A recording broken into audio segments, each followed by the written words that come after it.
Amém, irmãos? Espero que os irmãos estejam bem, em paz, tranquilos. Como de hábito, vamos salmodiar, vamos ao Salmo 57. Esse é um salmo para músico mor, e ele tem uma característica, ele é um miquitão. Miquitão, o que é?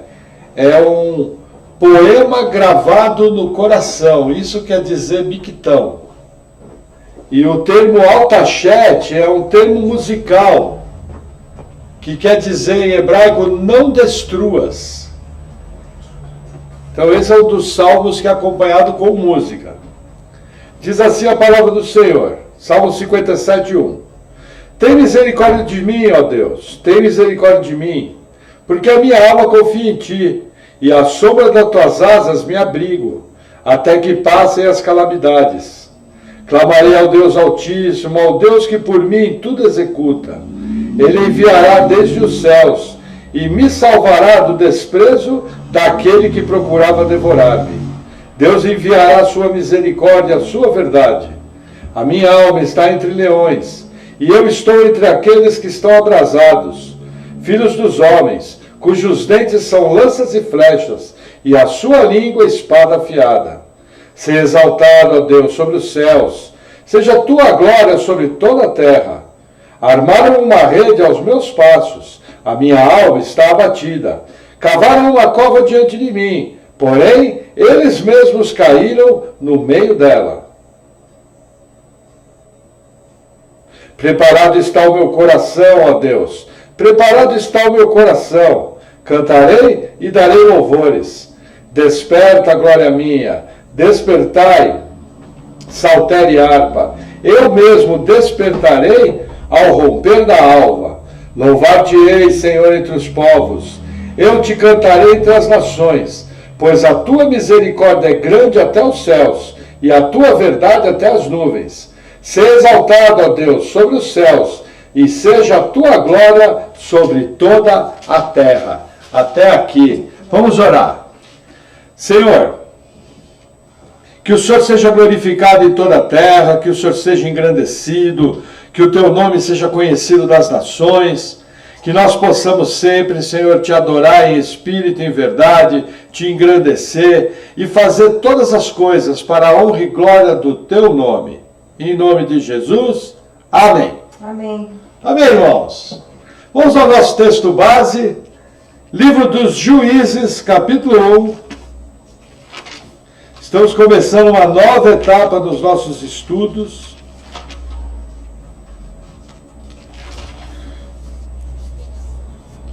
Deixa eu dar uma pequena explicação daquilo que eu estou tentando fazer. Nós temos na quarta-feira trabalhado no livro do Gênesis. No domingo estamos trabalhando os evangelhos. Então a ideia qual que é? É estar trabalhando com a igreja em 3 frentes.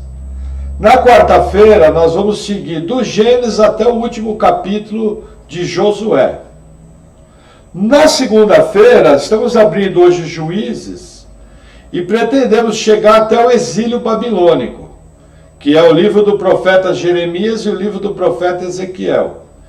E no domingo vamos acabar os evangelhos. E eu preciso fazer a gravação de livro de Atos, de Romanos, de Coríntios, porque houveram alguns ajustes teológicos na nossa igreja, e todo aquele material que eu havia gravado entre 2015 e 2016, ele teve pequenas mudanças, pequenos ajustes. Então eu achei por bem fazer uma atualização, afinal, já fazem 4 ou 5 anos que esse material foi gravado. Nós avançamos bastante na nossa teologia. Então, dessa forma, o que eu estou esperando? Pela graça de Deus, ver se vai ser possível, pelo menos daqui a 10 anos, estar cobrindo a Bíblia inteira. O material é vasto, é um trabalho de formiguinha, é um trabalho que não pode ter pressa. Então, assim, eu conto o coração dos irmãos, mas eu creio que, capacitados por Deus, nós vamos conseguir chegar nesse objetivo, que é ter pelo menos a pregação expositiva de toda a Bíblia, para nós podermos usufruir dela. Amém? Então vamos ao livro de Juízes, Juízes capítulo 1, versículo 1 diz assim: E sucedeu, depois da morte de Josué, que os filhos de Israel perguntaram ao Senhor, dizendo: Quem dentre nós primeiro subirá aos cananeus para pelejar contra eles?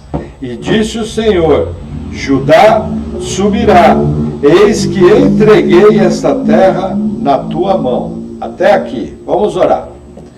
Senhor, nós oramos te agradecendo pela tua palavra. Eu oro em nome de Jesus pedindo que o Senhor venha nos dando sabedoria, nos dando entendimento, que nós possamos crescer em graça, crescermos em fé e no conhecimento do Senhor. Em nome de Jesus, amém. Amém, irmãos. Veja, irmãos, o livro de Juízes é um dos livros mais interessantes do Antigo Testamento. Por quê? Nós temos que entender algumas coisas. A tomada da Terra Prometida, ela foi um processo. O livro de Josué, ele se estende por um grande período de conquista. E enquanto Josué era vivo, você percebe ele avançando na conquista da terra. Porque, veja, a tomada da Terra Prometida, ela não foi um passo de uma hora para outra. Havia uma questão, a terra era muito vasta, havia muitas cidades, e Deus fala que ele ia entregar a terra passo a passo. Por quê? Porque o povo tinha que ter condição de ocupar a terra. Então, qual que era a questão? Não era difícil para Deus estar ocupando a terra de uma vez. Deus simplesmente baixava a sua mão, morria todos os habitantes da terra e Israel entrava sem uma única flecha disparada, um único golpe de espada sendo feito. Mas como nós conhecemos a natureza de Deus, e Deus é um Deus de processos, e dentro dos seus planos, dentro da sua soberania, ele graciosamente acondiciona os seus decretos mais ou menos dentro da realidade humana. Então essa tomada da Terra Prometida foi um processo. E no livro de Juízes, esse processo, ele continua. Então, o interessante da narrativa de Juízes é o seguinte: o grande general judeu morreu. Josué, o grande conquistador. Curiosamente, ele morre um pouco antes de Caleb. Aparentemente, Caleb vive por um pouquinho mais de tempo que Josué. Mas eles foram os dois únicos da geração que saiu do Egito. Veja, Josué nasceu no Egito, Caleb nasceu no Egito. O contato mais intenso que eles começaram a ter com o Deus da Bíblia foi no Êxodo. Mas você percebe Josué o tempo todo em volta de Moisés. Josué sendo substituto de Moisés. Ele, juntamente com Caleb, foram os únicos que acreditaram na promessa de Deus. Por isso que eles conseguiram entrar na terra. Agora, o livro de Juízes ele é marcado por algumas coisas. Ele tem alguns alvos, esse livro. Primeira coisa, ele quer nos mostrar o quê? Ele quer nos mostrar que o povo de Deus necessita de liderança religiosa. O livro de Juízes é marcado com a seguinte frase: porque não havia líder em Israel, não havia liderança em Israel, estou parafraseando. Cada um fazia o que bem entendia. E isso trouxe um tremendo problema. Veja, eu tenho dois extremos na questão da liderança eclesiástica. O primeiro extremo, qual que é? O primeiro extremo é esse do livro de Juízes. Eu não tenho liderança. O que acontece? Sem profecia, o povo perece. Quando eu não tenho alguém dirigindo o povo através da profecia bíblica, aquele povo perde a direção. Esse é um dos extremos. Qual que é o outro extremo, que também é extremamente nocivo? O chamado clericalismo. O clericalismo, na verdade, ele é um câncer dentro da igreja. O que acontece? Na verdade, o pastor, o presbítero da igreja, ele tem a função de dirigir a igreja de maneira bíblica. Por exemplo, lembrando agora, semana passada, na nossa sessão de perguntas, nós conversamos alguma coisa sobre autores, sobre alguns pastores, alguma coisa. Veja, qual que é o padrão bíblico? Existem coisas que o pastor não tem ordem na Bíblia de ordenar fazer algo. Da mesma maneira que ele não tem ordem de proibir. Por exemplo, estava ouvindo agora antes da palavra uma palavra do pastor Marcos Granconato que ele fez ontem, e aí perguntavam para ele sobre essas manifestações que vão acontecer no dia 7 de setembro. Aí o que o pastor Marcos Granconato falou com muita sabedoria? Ele falou, irmãos, eu não posso falar para ninguém para ir, porque a Bíblia não ordena abertamente você a ir. Eu também não posso falar para ninguém para não ir. Agora, a Bíblia me orienta o seguinte, se você conhece o que está sendo feito, se você tem identificação com o que está sendo feito, se você não vai ser transformado em massa de manobra, se você vai agir com bom senso, com inteligência, com modéstia, sem desordem, e você entende de maneira inteligente que você quer participar disso, você vá. Porque a Bíblia não diz nem que sim nem que não, mas a Bíblia fala que você tem que ser sóbrio. A Bíblia fala que você tem que ser moderado, não tem que participar de violência. Que você não pode ser massa de manobra na mão de gente interesseira. Então esse é um aspecto bem interessante. Agora, o que a Bíblia fala sobre o assunto? Até depois da manhã eu vou estar postando uma mensagem. Em 2 Timóteo fala que nós devemos orar pelos nossos governantes, para que comamos o nosso pão sossegadamente. E isso a Bíblia ordena. E é o que nós vamos fazer amanhã. Amanhã nós vamos estar orando pelo nosso país. Nós vamos estar orando pelo governo, nós vamos estar orando pelo STF, nós vamos estar orando pelo judiciário, nós vamos estar orando pelos partidos políticos, nós vamos estar orando por prefeitos, por governadores, por toda a classe política, para que nós comamos o nosso pão sossegadamente. E isso a Bíblia ordena. Então eu tenho que tomar muito cuidado, voltando ao nosso tópico do clericalismo, o que o clericalismo faz? O clericalismo, primeiro, ele divide os crentes em duas classes, os clérigos e os leigos. Essa divisão é uma divisão que não é bíblica. Ela começou a acontecer aproximadamente no século VII depois de Cristo.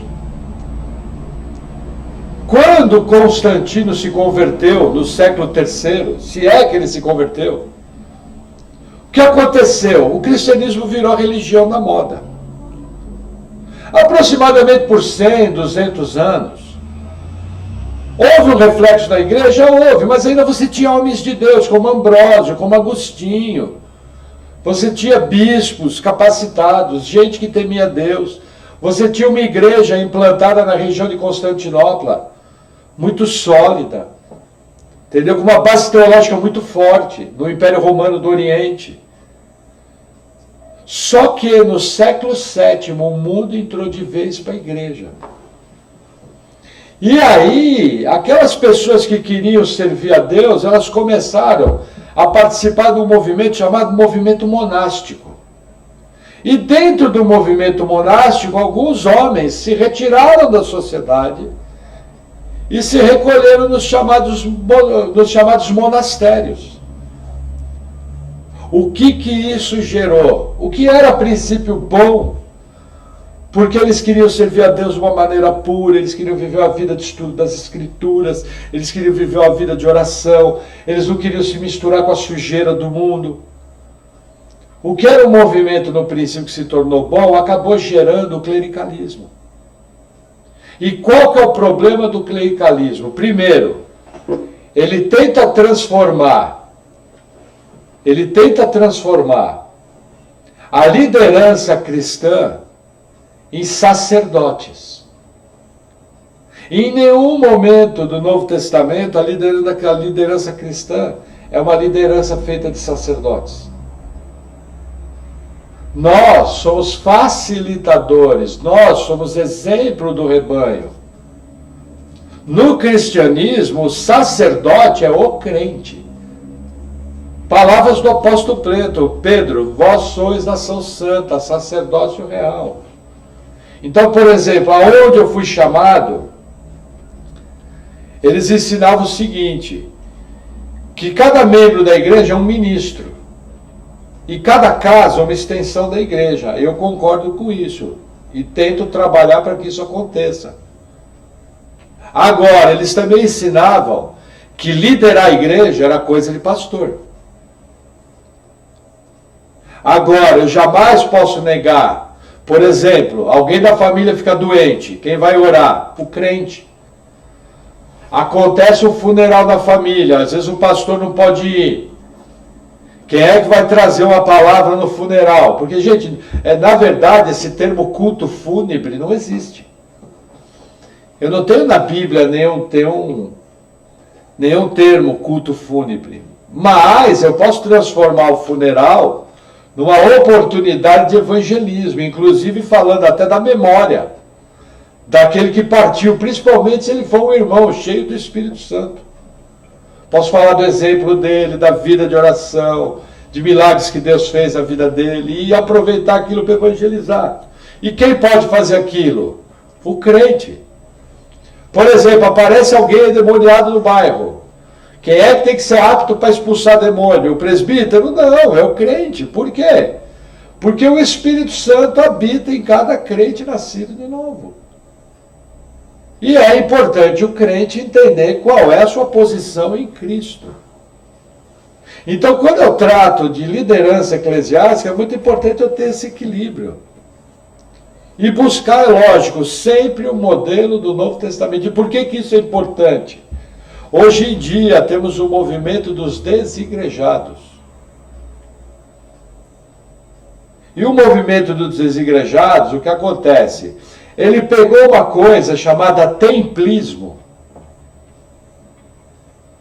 e ele distorceu aquilo. Veja, quando a igreja, o modelo bíblico do Novo Testamento, por exemplo, a nossa igreja, é uma igreja que ela praticamente funciona no modelo radical do Antigo Testamento, do Novo Testamento. Nós somos uma pequena igreja que se reúne em casas. Porém, nós somos igreja, nós temos estatuto, nós temos disciplina, nós temos presbíteros, nós temos assembleia dos crentes. Tudo que uma igreja, por exemplo, histórica tem, nós temos.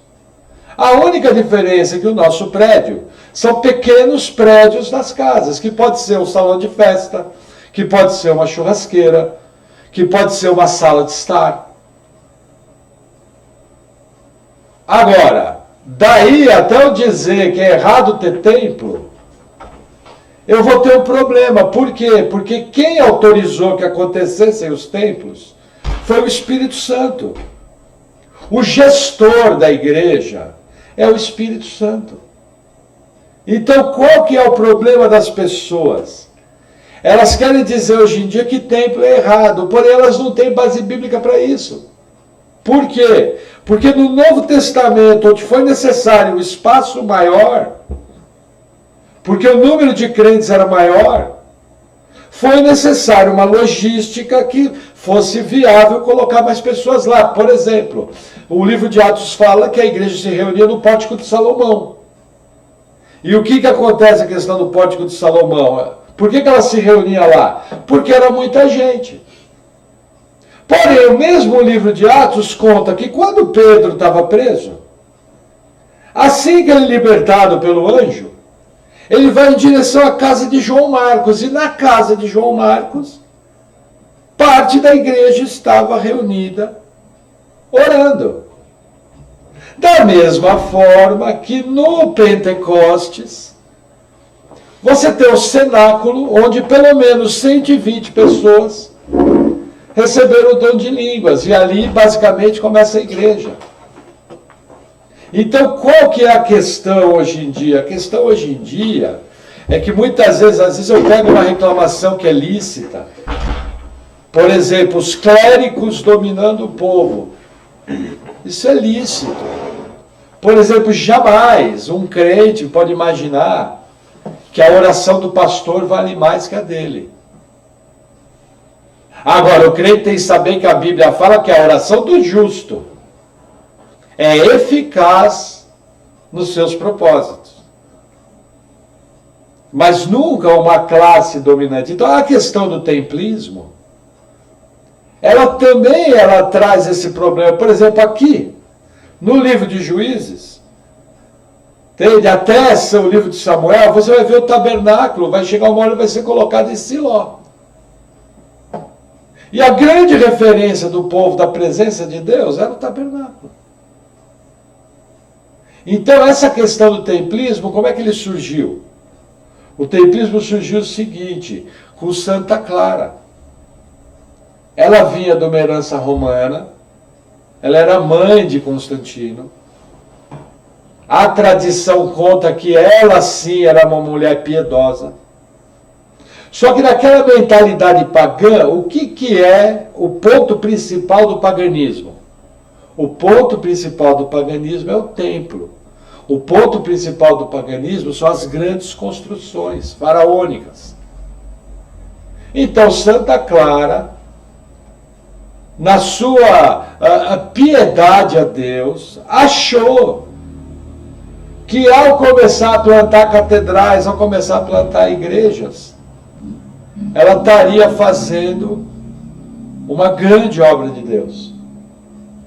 Agora, o que eu não posso me esquecer, que a igreja que derrubou a maior máquina de guerra, a maior máquina política do mundo mediterrâneo, foi uma igreja que funcionava nas casas. Agora, de maneira nenhuma eu vou dizer que uma igreja que tem um templo é errado. Gente, os templos são bênção. Glória a Deus pelos templos. Tanto é que no nosso meio, se um dia surgir um presbítero que entende que tem um chamado, olha, pastor Maurício, o meu chamado eu quero ter uma igreja grande.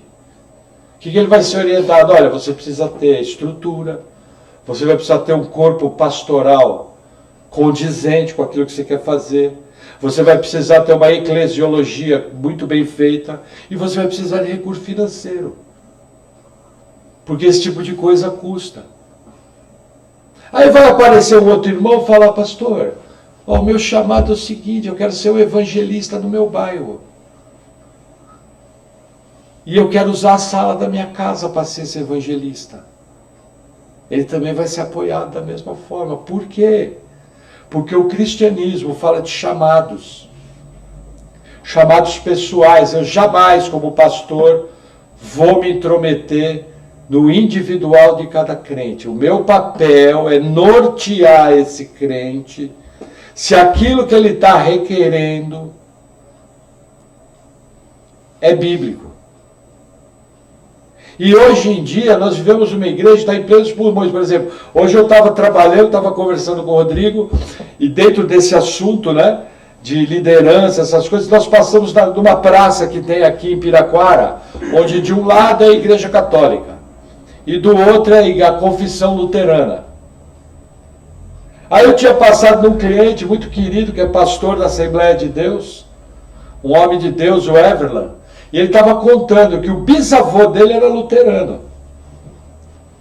Já o avô dele era da Assembleia de Deus de Santa Catarina, plantador de igreja em todo o sul do país. Muitas das igrejas que funcionam hoje foi o avô desse pastor, desse jovem pastor, o Everland, que plantou no interior de Santa Catarina, a muito custo, com fusquinha, 1.200, pouca gasolina, pouco dinheiro, uma paixão pela obra, mas era o chamado dele. Aí eu estava comentando com o Rodrigo, porque o Everland comentou, falou, porque tem gente da igreja luterana que nem parece crente, e é uma verdade. Mas também tem gente da igreja batista que nem parece crente. Também tem gente da igreja presbiteriana que nem parece crente. Tem assembleano que pode até passar um pano, mas ele é lobo e pele de cordeiro. Isso é muito comum. Desde que Jesus avisou que ia ser assim, é muito comum. Mas aí eu conversava com o Rodrigo, eu falei, só que nós temos que entender o seguinte, Deus, ele veio num processo de restauração. Eu lembro que eu aprendi isso com o meu primeiro pastor, e eu concordo, a gente enxerga na história que houve um processo de restauração da igreja. Quando começou o templismo no século VII, aquilo foi culminar na Idade das Trevas. E o auge da Idade das Trevas foi a Inquisição, onde você chegava a um absurdo que você tinha padres que sequer sabiam falar latim, que sequer conheciam os originais da Bíblia, sequer tinham condição, vários dos padres não tinham conhecimento bíblico. Para vocês terem uma ideia, Roma era marcada, tinha prostíbulos para clérigos. Um comércio absurdo em volta de Roma. Tanto é que Lutero, quando visita Roma, ele tem uma grande decepção, porque nós temos que entender o seguinte, Lutero foi católico. E Lutero jamais pensou em abandonar a igreja católica. Lutero, ele queria reformar a igreja. E aí, o que acontece? Na sua inocência, ele queria procurar o Papa. Quando ele apresentou suas 95 teses, o que ele achou? Que o Papa ia ver, que os cardeais iam ver, e que a igreja ia se reformar, e avançar na sua obra missionária. O que aconteceu? Se não fosse o rei, acho que é o Carlos V, proteger ele, Lutero tinha virado carne assada. Mas foi da vontade do Senhor que a reforma começasse ali. Porém, nós temos que entender que o que Lutero fez teve um limite. E qual que foi o limite? Veja, Lutero mexeu, salvação pela fé. Aí surgiram os 5 solas. O sola Escritura, sola gratia, sola Deo Glória, solos Cristos, e falta um. Já falei sola Escritura, acho que passou um. Sola gratia, sola Escritura, sola Deo Glória, solos Cristos e... Fugiu, são 5 solas. Que pastor esqueceu 5 solas, eu já vou lembrar. São 3 solas. 5. Então o que acontece? Nós temos que entender que essa reforma, dentro da igreja luterana, ela teve um limite. Aí lá Deus começa um processo de restauração da igreja. Tanto é que se você entrar numa igreja luterana, a paramentação do pastor luterano é igual a do padre. Os cânticos são igual a do padre. A liturgia é igual a de um padre. Ela tem batismo infantil. Da mesma maneira, quando eu entro numa igreja anglicana, o que aconteceu? Que é só FIDE isso. Erasmo. Da mesma forma, quando eu entro numa igreja anglicana, o que aconteceu? Henrique VIII queria se divorciar e pediu autorização para o Papa para se divorciar. O Papa não autorizou, o que Henrique VIII fez? Beleza, rompeu com a igreja e montou a igreja dele. Como acontece muito hoje em dia. Só que se você vai numa igreja anglicana, ela tem toda uma liturgia, toda uma maneira de funcionar, praticamente católica. Porém, Deus vem avançando, vai surgir o movimento anabatista. O movimento anabatista, ele trouxe algumas verdades. Veja, havia anabatistas radicais, mas você tem que entender o contexto do movimento anabatista, do qual nós, batistas, estamos ligados diretamente. Veja, o movimento anabatista, sem perceber, veja, ele defendia o fim do pedobatismo, que é o batismo de crianças. É correto? É correto. Só que eu tenho que entender que naquela estrutura de funcionamento, o batismo era a certidão de nascimento da pessoa e a declaração de cidadania de uma pessoa. Ao se rebatizar, que é o Anabatista, a pessoa perdia a cidadania.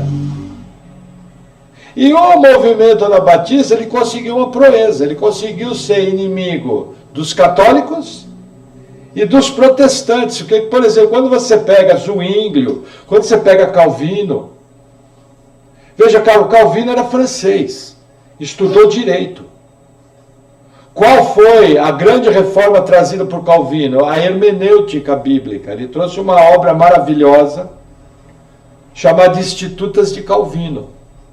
Só que Calvino, ao visitar Genebra, tinha um camarada chamado, se eu não me engano, o pré-nome dele é Teodori Beza, se eu não me engano. Mas Beza, o sobrenome eu sei que é. E ele convida Calvino para ficar em Genebra. O que transforma Genebra numa cidade-estado. E a gente percebe Calvino caminhando com Zwinglio até um certo ponto. Até que chegou um momento, por divergências políticas, que cada um tomou seu rumo, mas a gente percebe o quê? Mais um avanço. Que começa a surgir o batismo de adultos, que começa a surgir uma hermenêutica mais consistente. Porém, o movimento calvinista trouxe um grande problema. A deturpação da segurança de salvação e da eleição apodreceu a igreja.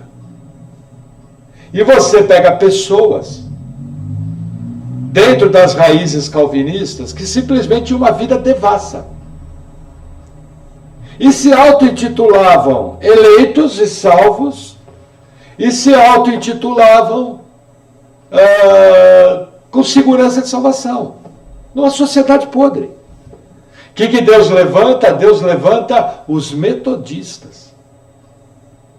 Quem eram os metodistas? Eram formados, por exemplo, com um grande calvinista chamado Whitefield. E era formado com um grande arminiano chamado John Wesley. Era formado pelo irmão de John Wesley chamado Carlos Wesley. Eles eram membros da igreja anglicana. John Wesley morreu se declarando anglicano. E por que eles eram chamados de metodista? Porque eles começaram a restaurar as disciplinas espirituais, como santidade, jejum, oração, cânticos de louvor a Deus, vigor missionário. Whitefield, infelizmente, pela vontade de Deus, faleceu cedo, de tanto pregar. A história nos conta que numa determinada noite, ele extremamente cansado, entrou para os seus aposentos, estava subindo a escada, e as pessoas ali começaram a fazer perguntas para Whitefield. E olha, eu vou falar uma coisa para vocês, uma coisa que exige dedicação do pregador, é responder pergunta. Eu sei disso, que eu percebo, porque você precisa ter um cuidado, você precisa pensar muito bem o que você fala, porque é algo de bate-pronto. Aquilo que você fala fica registrado no céu. Por exemplo, uma mensagem, eu tenho tempo de orar em cima da mensagem. Uma pergunta é de bate-pronto. E o Whitefield, a história conta que ele parou no patamar da escada, ficou ali respondendo perguntas por causa do seu compromisso com a obra de Deus. E aí ele, depois de algumas horas, ele se recolheu para os aposentos. Morreu naquela noite de estafa. Quem fez seu funeral? John Wesley. Que embora um fosse calvinista, o outro fosse arminiano, eles tinham um compromisso. Que quem morresse primeiro, o outro ia fazer o funeral dele. Inclusive o Whitefield, certa vez, uma revista perguntou para ele: você vai ver John Wesley no céu? Querendo alfinetar essa briga tola que envolve os queridos irmãos arminianos e os queridos irmãos calvinistas. Isso é uma briga tola de soteriologia, no campo da soteriologia bíblica. Entendeu? E aí o Whitefield responde: olha, eu acho que eu vou ver John Wesley no céu. Mas eu imagino que eu vou ter um pouco de dificuldade, porque ele vai estar tão longe de mim, tão longe de mim, tão longe de mim, tão perto de Deus, que eu imagino que eu vou ver John Wesley. Por quê? Gente, o Whitefield era um homem santo. Mas ele conhecia o seu grande amigo Wesley. O fervor. Gente, Wesley foi proibido de entrar nas igrejas anglicanas. Ele foi proibido de pregar. E a conversão de Wesley, dentro dessa restauração da igreja, é muito interessante. Ele, numa viagem missionária, se não me engano, para as Guianas, pode ser que minha memória esteja falhado, Wesley pega uma terrível tempestade. E naquela noite Wesley acha que vai morrer. Só que quando ele olha no porão do navio, havia um grupo de missionários. Se eu não me engano, eram moravianos. E esses moravianos, no meio daquela terrível, desses missionários, que pode ser que eu esteja errado, que não eram moravianos. Esses missionários cantavam louvores a Deus, estavam na maior tranquilidade, e ele falou: vocês não estão com medo de morrer, tal, tal? E aí aquilo abriu a porta, a palavra foi pregada a Wesley, e naquela noite ele compreendeu plenamente a salvação, e foi totalmente resgatado por Deus. Wesley, Whitefield, Carlos Wesley, eles foram os responsáveis por resgatar a santidade da igreja. Mais uma etapa da restauração está sendo feita. Da mesma maneira que esses missionários que eu falei do navio, gente, a igreja não evangelizava. Por exemplo, um grande missionário calvinista chamado William Carey, que foi responsável por traduzir a Bíblia para o hindu. Esse homem viajou para a Índia e os patrões dele, as pessoas que financiavam, os governantes falavam: olha, se Deus quiser salvar os hindus, ele vai mandar missionários para lá. Aí o Wesley falou: mas o Wesley não. O William Carey falou: justamente é isso que eu estou indo fazer lá. E como foi a restauração que Deus fez? Para vocês terem uma ideia, os moravianos, eles trabalhavam de graça nos navios, para poder ter o dinheiro da passagem, para viajar para terras do terceiro mundo e pregar o evangelho. Mais um processo de restauração surge. Porque eu tenho que entender que a reforma de Deus da igreja ela é dinâmica. Veja, aqui eu estou pulando uma série de movimentos pequenos. Por exemplo, houve o caso dos valdenses, houve o caso dos paulicianos, que foram pequenas comunidades de crentes que viviam na região dos Alpes, que tiveram que fugir para as montanhas, para uma região extremamente inóspita, dos Alpes suíços, dos Alpes italianos, para poder viver sua fé. O que aqueles homens viram? Aqueles homens viram uma restauração dos dons espirituais. Os primeiros sinais de restauração de dons espirituais estão entre os valdenses e entre os paulicianos. Pequenos movimentos. E é lógico, de maneira nenhuma eu vou tentar limitar a multiforme graça de Deus agindo. E aí nós vamos caminhando pela história, você vai ver surgir homens como Finney. Qual era a característica de Finney? Finney era um poderoso evangelista. E Finney trabalhava de uma maneira muito simples. Finney cria que se a igreja se movimentasse em santidade, em busca da presença de Deus, Deus traria um ambiente tal de conversão e de salvação de vidas como nunca tinha visto. E a estratégia evangelística de Finney era muito simples. Ele tinha 3 ou 4 intercessores, que uma semana antes ou 10 dias antes da campanha evangelística, eles chegavam num lugar, se internavam num quarto e passavam o dia inteiro orando, clamando pela presença salvadora de Deus. E o que acontecia? Lógico, como aquilo era a vontade de Deus, Deus vinha e salvava a níveis que nós nunca víamos. Juntamente nessa época similar nos Estados Unidos surge Jonathan Edwards, o maior pastor americano. onde você vê mensagens, pregações, busca de santidade. Eu gosto da história que é contada por Jonathan Edwards. Essa história eu ouvi do pastor Franklin Ferreira, que certa vez Jonathan Edwards, passando ao lado do quarto da sua mulher, ela estava num período de oração, uma mulher de Deus que buscava a Deus incessantemente. Ele percebe que algo diferente estava acontecendo dentro do quarto. E ele abre a porta. E ele relata que quando ele abre a porta, ele viu a sua mulher levitando. O maior pastor americano da história. Isso às vezes deixa alguns crentes com dificuldade. Por quê? Porque a gente esquece do Deus do sobrenatural. E por que eu falo isso? Porque é impossível falar em reforma sem tocar no avivamento pentecostal da Rua Azusa de 1906. Eu, por exemplo, sou um crítico do movimento pentecostal. Só que eu sou um tremendo admirador do movimento pentecostal. Por quê? Porque tudo aquilo que é bíblico do movimento pentecostal eu aprovo e ensino.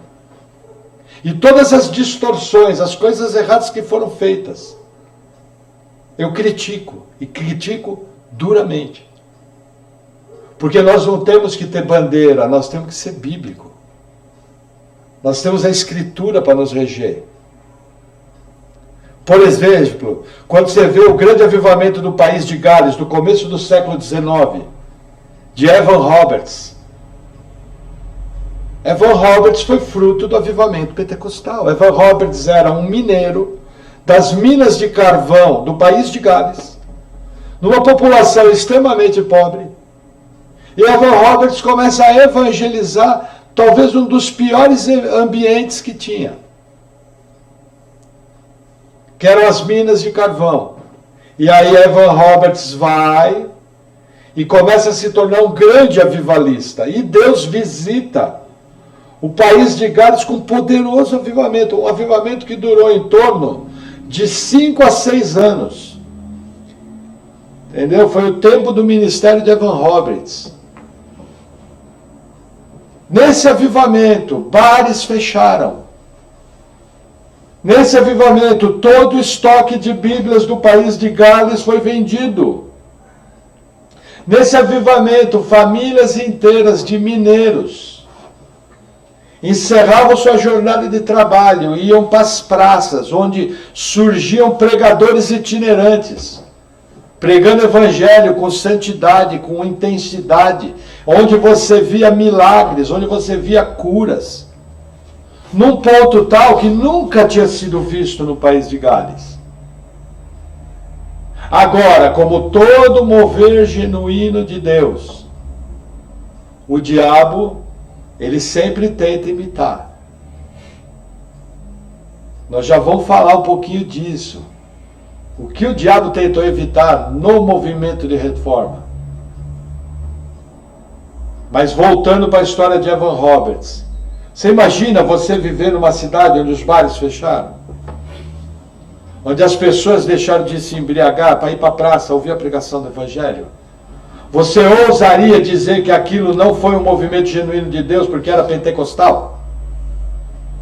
Se você tem essa ousadia, eu não tenho. Eu prefiro ficar, porque para mim eu não tenho como medir o avivamento. Mas eu tenho como avaliar se o mover é de Deus. E todo mover que é de Deus, ele vai ter arrependimento, busca de santidade, salvação, e vão surgir novas lideranças. Eu não posso definir como o avivamento vai vir. Mas eu tenho termômetros bíblicos para avaliar se aquele mover é de Deus. E eu entendo que o avivamento do país de Gales, de Evan Roberts, foi algo genuíno, porém ele adoecido. E o seu movimento começou a ser enfraquecido por misturas doutrinárias. Aí ele se recolhe para a casa de uma irmã chamada Jessie Payne Lewis, casada. Jessie Payne Lewis era uma metodista calvinista. Quando eu falo metodista, é da mesma linha de disciplina que o Wesley, que o Whitefield, Ela era extremamente sistemática. Essa mulher escreveu uma das melhores obras que tem no campo da batalha espiritual, que é o livro chamado Guerra contra os Santos, onde ela mostra os problemas e as distorções dos grandes avivalistas pentecostais. Mas veja, Deus não estava no controle de tudo? Desde a época de Lutero, veja, a reforma de Lutero foi genuína. Se você vai hoje numa confissão luterana, 500 anos após, ela é o escritório da teologia da libertação. Confissão luterana é um reduto de comunistas. Por quê? Porque dentro de todo mover genuíno de Deus, sempre o diabo vai tentar, eu gosto desse termo, entulhar os poços, como fez com Isaac. Lógico que é uma figura, foram os filisteus que foram usados. Aí você pega Calvino, Zwinglio, intérpretes bíblicos riquíssimos. E a turma vai lá e transforma aquilo em bandalheira. Numa corrupção talvez pior do que era na época católica. Por quê? Porque todo mover genuíno, o diabo vem tentando entulhar. E você pega isso, por exemplo, o movimento metodista, dele surgiu a que nós conhecemos hoje, a Igreja Metodista. Dele surgiu a Igreja do Nazareno. Dele surgiram várias igrejas. Tem gente salva nessas igrejas? Sim, mas também tem muito entulho. Da mesma maneira que nós pegamos o movimento presbiteriano, Confissão de Fé de Westminster. Veja, tem coisa da Confissão de Fé que eu não concordo, mas é uma obra maravilhosa. O que os presbiterianos fizeram pela história dos Estados Unidos, ninguém fez. O rei da Inglaterra falava uma frase terrível, ele falava: os malditos presbiterianos tomaram minha principal colônia. Por quê? Porque aqueles homens estiveram diretamente ligados a ideais de liberdade,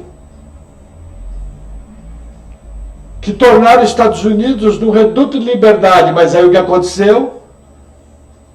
Todo mover genuíno vem sendo entulhado. Os Estados Unidos não é mais o reduto de liberdade que é hoje, por uma série de motivos. Foi invadido por ideologias de esquerda, foi invadido pela maçonaria, uma série de problemas. Os Estados Unidos não é mais o mesmo.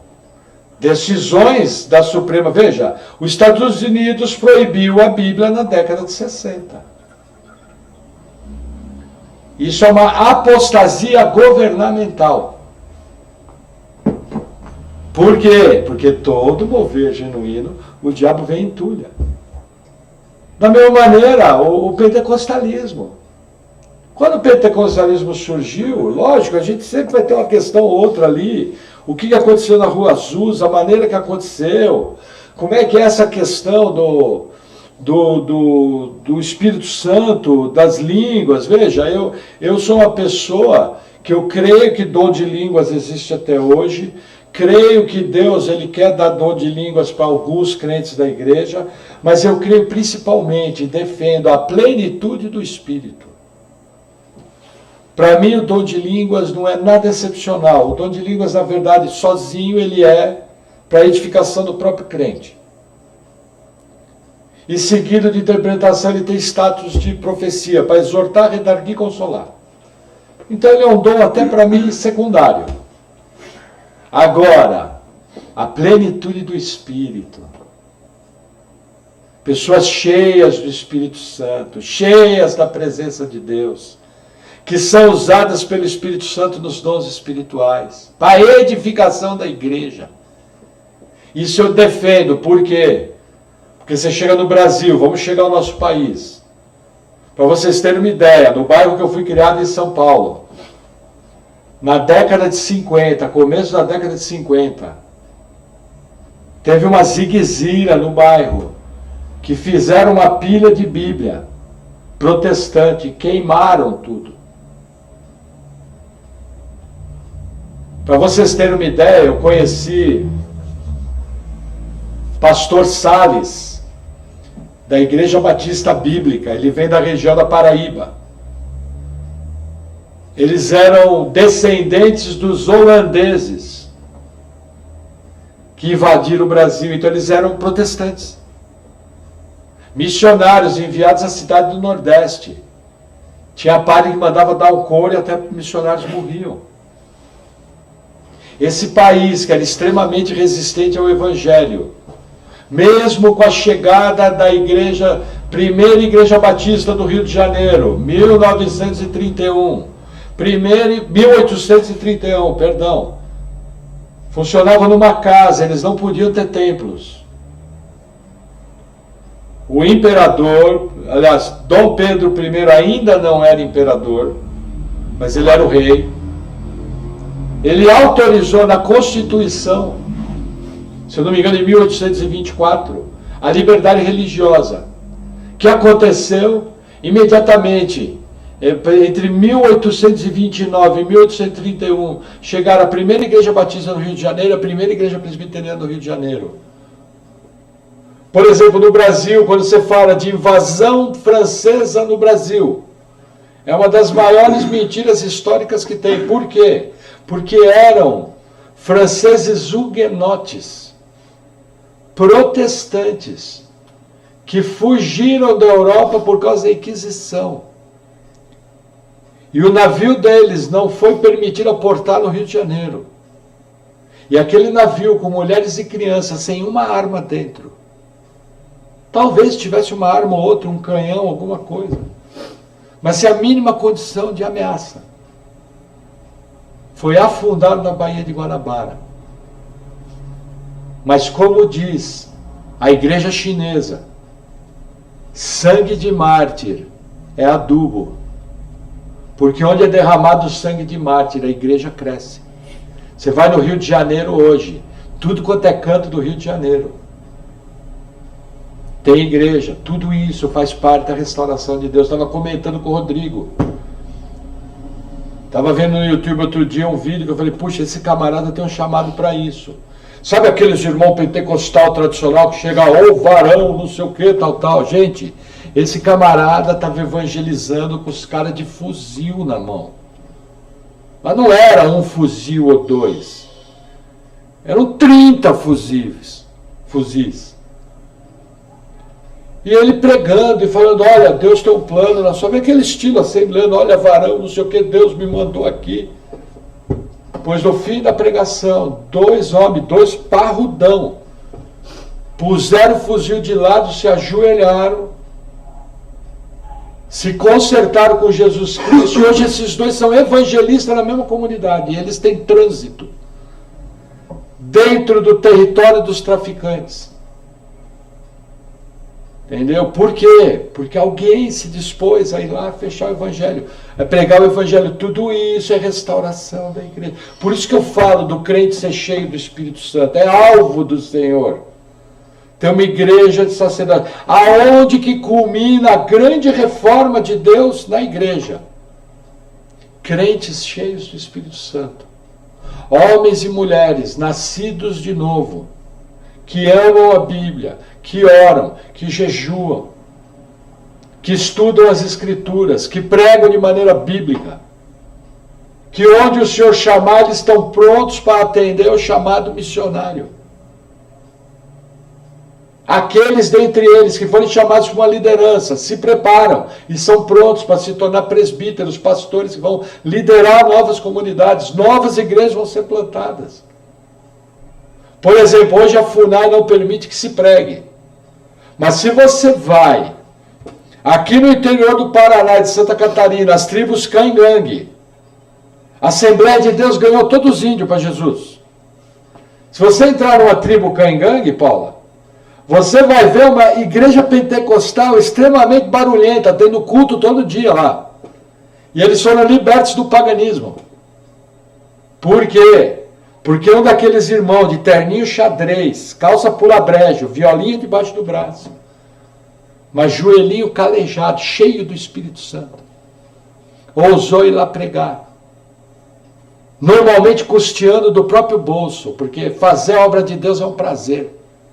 mesmo que eu tenha que pagar do meu próprio bolso. Isso tudo é resultado da reforma que Deus começou nos libertando da idade das trevas da igreja romana e nos trouxe até aqui. Só que é o seguinte, gente, isso continua. Quem disse que acabou? Quem disse que Deus não tem mais a fazer? Tem muita gente para ser ganho, tem muito evangelho para ser pregado, tem muita igreja para ser plantada, tem muito ponto de evangelismo para ser feito.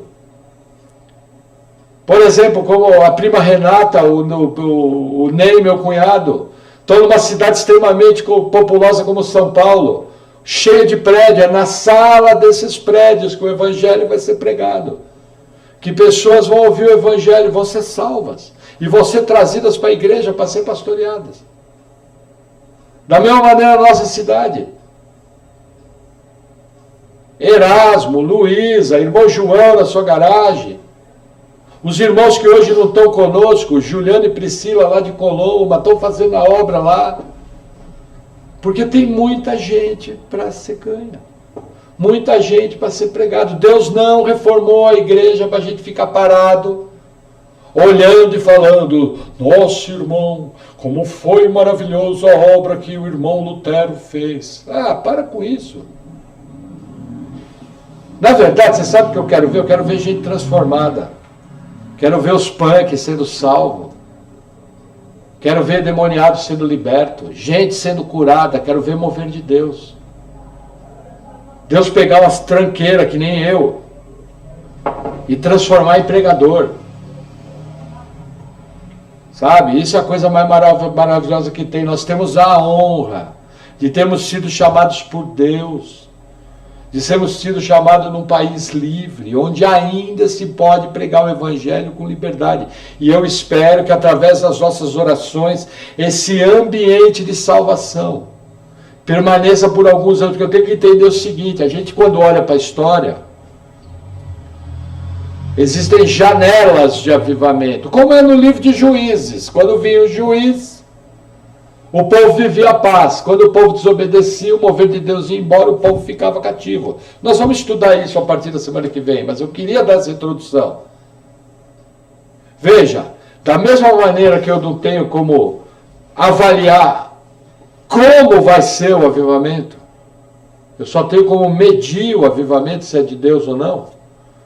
Eu também não tenho como saber o quanto tempo vai durar. Por exemplo, o avivamento do País de Gales durou 10 anos. Os grandes avivamentos de Wesley duraram em torno ali de 25, 30 anos. Finney, por exemplo, Moody. Se eu não me engano, Moody inclusive teve uma igreja queimada em Chicago, no grande incêndio de Chicago. Dwight Moody também teve um período. Quando você pega Spurgeon, se eu não me engano, o nome da igreja dele é Tabernáculo da Fé.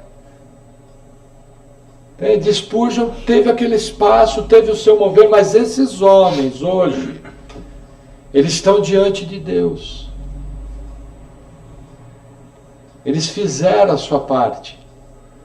Eles protagonizaram o genuíno avivamento de Deus. Foram homens cheios da plenitude do Espírito Santo e manifestaram o poder de Deus sendo agentes de um avivamento, de um mover, de uma obra.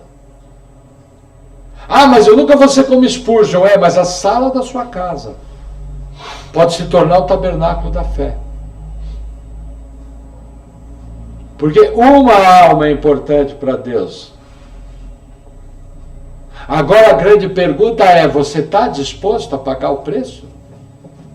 Você está disposto a ser o agente disso? Você está disposto, como eu aprendi com o meu primeiro pastor, a queimar a sua única vida aqui na terra pela obra de Jesus Cristo de Nazaré? Essa é a pergunta. Você vai ficar correndo atrás de churrasco, de reformar a casa, de comprar carro, de viajar, de ir para Disney, de comprar roupa boa? Não que seja errado. O churrasco, inclusive, me convida, eu amo churrasco. Mas a questão é o foco. Os irmãos sabem, eu pratico esporte, eu gosto de ir para os morros, gosto de fazer, vivo a vida normal. Não sou uma metralhadora evangélica, mas o meu foco é a obra de Deus, é viver para Deus. Por quê? Porque eu decidi queimar minha vida para o Senhor. Eu decidi, eu lembro quando eu fui salvo, falei, Senhor, olha, eu perdi muito tempo, eu desperdicei um monte de coisa, de chance errada. Mas uma coisa eu sei fazer na vida, eu sei estudar, então eu vou dedicar minha vida para estudar a sua palavra. E tenho cumprido esse propósito nos últimos 21 anos, com fidelidade. Mas o meu papel não é falar de mim, o meu papel é pilhar você. Para que você comece a olhar a igreja, para que você comece a olhar toda essa restauração que Deus fez com olhos diferentes. É muito legal eu ver o bonito que Deus fez? É muito legal ver a liderança agindo. E ver a consequência do contrário? É. Mas a pergunta, você vai ser apenas um telespectador? Ou você vai ser um agente do mover de Deus? Quando o Senhor te chamar, e Jesus olhar no seu olho e falar, entra no gozo do seu Senhor, servo bom e fiel. Aí você vai olhar para Jesus e vai falar, mas Senhor, tudo que eu fiz foi por causa da tua graça. Foi o teu poder que se manifestou em mim. É, filho, é assim, mas no meu reino é assim. Eu dou o poder, eu dou o chamado, eu dou o decreto, eu dou o ministério, mas eu te capacito a obedecer, mas eu também te dou o galardão. Vai se acostumando que comigo é assim. Eu faço tudo. Mas porque você me obedeceu pela ação do meu poder, eu vou te premiar. Essa é uma pergunta que você tem que responder, porque o tempo está passando. Os anos estão indo. Nós estamos vivendo um tempo extremamente diferente. Não sabemos o que vai acontecer. Existe uma urgência no ar em relação à pregação do Evangelho, em relação a fazer a obra, em relação a participar com todo o coração da igreja. Lembra ontem que a gente estava falando sobre dividir as tarefas? Gente, numa boa, derrota para mim como pastor, tem que chamar os irmãos para trabalhar. Isso quer dizer que eu estou ensinando o Evangelho errado. Os irmãos tinham que brigar comigo. Pastor, o que eu posso fazer para ajudar a igreja?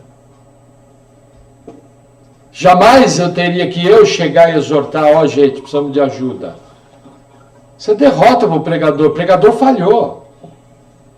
Em algum ponto da caminhada eu falhei. Porque na verdade, para quem é cheio do Espírito Santo, para quem tem prioridade na obra de Deus, tinha que estar brigando comigo aqui, pastor, eu preciso fazer alguma coisa na obra do Senhor. O que eu faço? Eis-me aqui. O problema é que hoje em dia as pessoas falam, eis-me aqui, envia ele. Isso é uma pergunta que só você pode responder. O que eu posso te adiantar pela Bíblia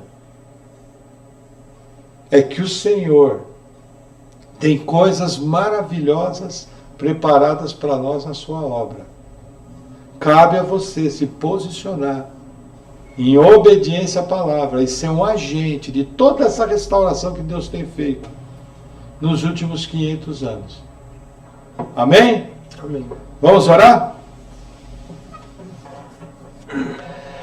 Senhor, nós oramos te agradecendo, oramos pedindo em nome de Jesus que o Senhor venha nos capacitando a viver toda boa obra, que o Senhor venha nos tirando todo empecilho, nos tirando e livrando de todo embaraço, que nós possamos, Senhor, realmente viver uma vida que te agrada, que nós possamos estar sendo intensos na obra do Senhor, que possamos fazer, Senhor, como esses grandes heróis que dedicaram sua vida para o seu mover, em nome de Jesus.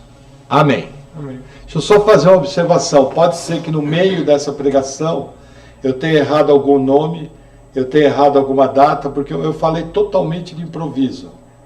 Mas se eu identificar alguma falhazinha, eu prometo agora durante o livro de Juízes estar consertando. Que Deus abençoe a sua vida. Amém?